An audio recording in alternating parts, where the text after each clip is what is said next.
जय जय श्री सीताराम भक्तों, स्वागत है आपका हमारा YouTube चैनल ब्रह्मेश्वर महादेव ज्ञान दर्पण में। भक्तों, जैसा कि आजकल हमारी जो चर्चा चल रही है, हम भगवान श्री हरि विष्णु के जो 24 अवतारों की जो कथाएं आपको सुना रहे हैं। ये कथाएं जो है श्री पद्मनाभ जी द्वारा रचित श्री भक्तमाल ग्रंथ के से जो हम ले रहे हैं। भक्तों, भगवान के अवतारों की कथाएं तो बहुत लंबी है, उनको कहने की सामर्थ्य मुझ में नहीं है, परंतु जो संक्षेप में कथा हमें इसमें मिली है उस कथा को हम सुना रहे हैं। इसमें कोई त्रुटि हो रही है, उस त्रुटि के लिए मैं क्षमा प्रार्थी हूँ। आप भगवान के गुणों का, लीलाओं का जो है आप आनंद लीजिएगा और मेरी टूटी फूटी भाषा में जो है आप ध्यान मत दीजिए। भक्तों, यदि आप हमारे इस चैनल पर नए हैं, अभी तक आपने हमारे इस चैनल ब्रह्मेश्वर महादेव ज्ञान दर्पण को सब्सक्राइब नहीं किया, सब्सक्राइब कर लीजिएगा। वीडियो आपको अच्छी लगे तो लाइक कीजिए, ज्यादा से ज्यादा लोगों को शेयर कीजिएगा। भक्तों, पहले हम 8 अवतारों की कथा सुना चुके हैं। आज हम जो है 9वां अवतार श्री बुद्ध अवतार की कथा हम सुना रहे हैं। श्री बौद्ध धर्म के प्रवर्तक जो है महाराज सुदोधन के यशस्वी जो पुत्र थे, गौतम बुद्ध के रूप में जो है श्री भगवान हरि ही जो है अवतरित हुए थे। ऐसी प्रसिद्धि जो है विश्रुति है, परंतु पुराण वर्णित भगवान बुद्ध देव का प्रकाट्य जो है गया के समीप कीकट देश में हुआ था। उनके पुण्यात्मा पिता का नाम अर्जुन बताया गया है। यह प्रसंग जो है पुराण वर्णित बुद्धावतार का ही है। दैत्यों की शक्ति जब बढ़ गई थी, प्राचीन काल में जब दैत्यों की शक्ति बहुत बढ़ गई थी, उनके सम्मुख जो है देवता टिक नहीं पा रहे थे, तो दैत्यों के भय से जो है प्राण लेकर भागे। दैत्यों ने जो है देवधाम स्वर्ग पर जो है अधिकार कर लिया। वे स्वच्छंद होकर के देवताओं के वैभव का जो है उपयोग करने लगे, परंतु क्या है कि उनके मन में प्राय चिंता बनी रहती थी, पता नहीं कब देवता जो है अपनी शक्ति अर्जित कर लेंगे और कब जो है पुनः जो है वो अपना स्वर्ग जो है उनसे छीन लेंगे, अपना राज्य स्थापित कर लेंगे। तो ये भय जो है दैत्यों को हमेशा बना रहता था। तो सुस्थिर साम्राज्य की कामना से दैत्यों ने जो है जो सुराज्य देवताओं के इरादा इंद्र का जो है पता लगाया और उनसे पूछा कि हमारा अखंड साम्राज्य स्थिर रहे, इसका हमें कोई उपाय बताइए। तब जो देवाधिप जो इंद्रदेव जो थे, उन्होंने जो है सत्य भाषण करते हुए शुद्ध भाव से उत्तर दिया कि अगर सुस्थिर शासन के लिए यज्ञ और वेद विहित आचरण आवश्यक है। यदि आप अकंटक राज्य चाहते हैं तो आपको यज्ञ करना चाहिए और देवताओं के जो है वेद वर्णित जो विधाएं हैं उनका पालन करना चाहिए। तो दैत्यों ने जो है वैदिक आचरण और महायज्ञ का अनुष्ठान करना प्रारंभ किया। फलतः उनकी शक्ति उत्तरोत्तर बढ़ने लगी।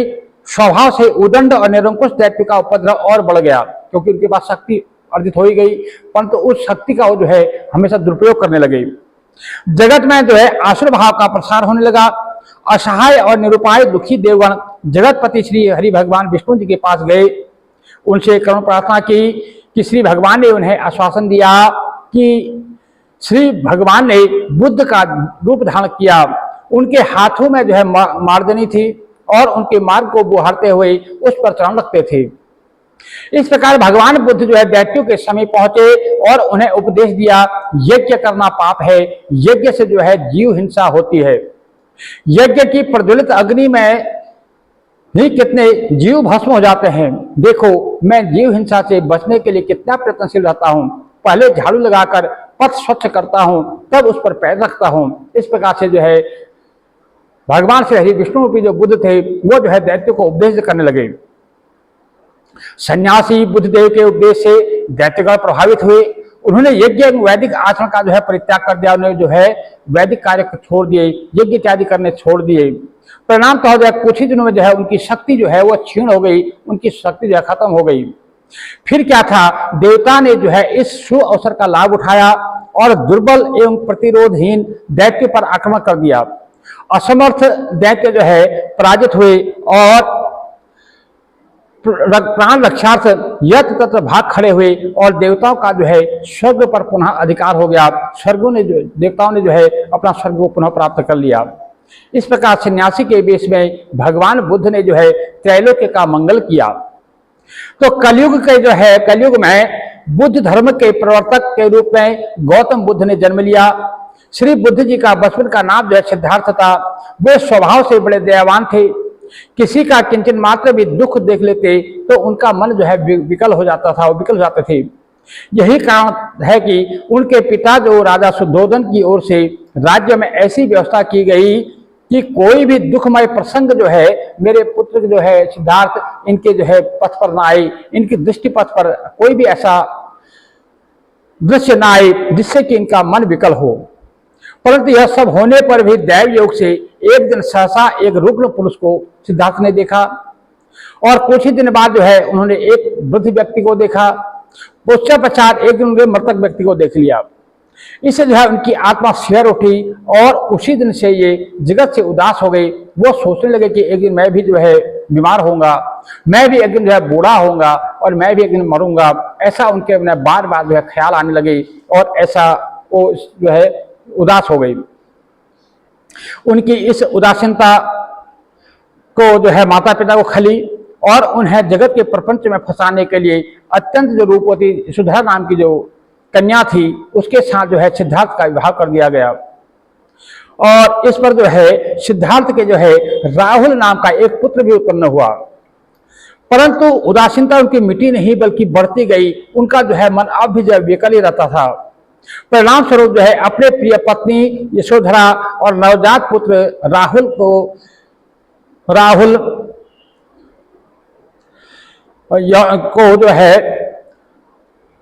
राहुल को स्नेह मूर्ति पिता महाराज सुदंता वैभव संपन्न राज्य इन सबको ठुकरा करके युवावस्था में ही जो है गौतम जो है घर से निकल पड़े और केवल तर्कपूर्ण बौद्धिक ज्ञान उन्हें संतुष्ट करने में समर्थ नहीं था। उन्हें तो रोग पर, बुढ़ापे पर और मृत्यु पर जो है विजय पानी थी। उन्हें शाश्वत जीवन अमरत्व अभिष्ट था।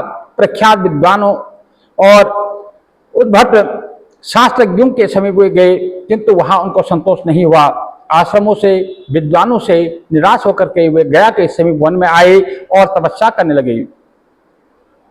जाड़ा, गर्मी और वर्षा में भी जो है बुद्ध जी वृक्ष के नीचे जो है अपनी वेदिका पर स्थिर बैठे रहे। उन्होंने सब प्रकार का आहार बंद कर दिया था। दीर्घकालीन तपस्या के कारण उनके शरीर का मांस और रक्त सब सूख गया। केवल हड्डियां, नसें और चर्म ही शेष रहा था। गौतम का धैर्य अविचल था।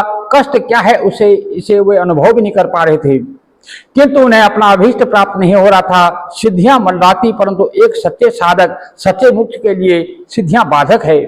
अतः गौतम ने जो है उन पर दृष्टिपात ही नहीं किया।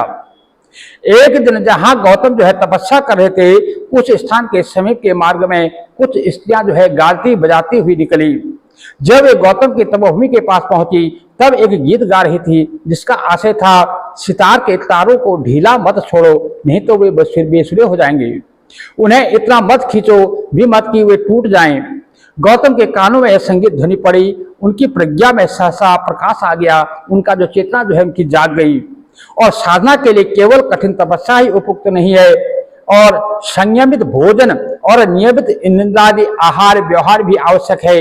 इस प्रकार सम्यक बोध प्राप्त कर लेने पर गौतम का नाम गौतम बुद्ध पड़ गया। तो तत्व ज्ञान होने के बाद भगवान बुद्ध जो है वहां से वाराणसी चले गए और अपना सर्वप्रथम उपदेश उन्होंने जो है सारनाथ में दिया था। उनका उपदेश था सत्य, अहिंसा, अस्तेय, अपरिग्रह, ब्रह्मचर्य, नृत्य गानादि त्याग, सुगंध माला त्याग और असमय भोजन त्याग, कोमल सैया त्याग, कामिनी कंचन का त्याग। ये 10 सूत्र अपने दुख उन्मूलन एवं निर्माण प्राप्ति में परम उपयोगी बताए हैं।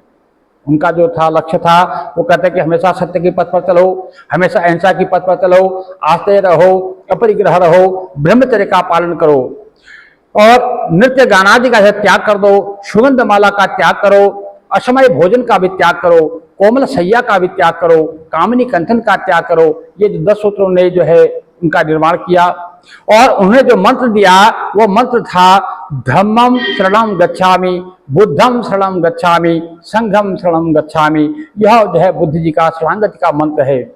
जो आज भी जो बौद्ध धर्म के प्रचारक है वो इसी मंत्र का जो है उच्चारण करते हैं, धम्मम शरणम गच्छामि, बुद्धम शरणम गच्छामि, संघम शरणम गच्छामि। ये जो है बुद्ध जी का जो है स्वागत का मंत्र है। इस प्रकार से श्री हरि भगवान विष्णु का जो 9वां अवतार है वो बुद्ध अवतार, जो बुद्ध का अवतार है। तो इस प्रकार से भक्तजनों, ये जो बौद्धा अवतार की जो कथा मैंने आप लोगों को सुनाई और इसमें कहीं कोई त्रुटि हुई हो, उस त्रुटि के लिए मैं क्षमा प्रार्थी हूँ। भक्तजनों, मैं फिर बार बार सबसे एक ही बात कहता हूँ कि जितना भी बन पड़े हमें जो है प्रभु के इन लीलाओं का जो है आनंद लेना चाहिए, लीलाओं का जो है रसास्वादन करना चाहिए, संतजनों की वाणी को सुनना चाहिए और हमें जो है संतों की वाणी सुन करके प्रभु की जो है रसमयी भक्ति का जो है आनंद लेना चाहिए।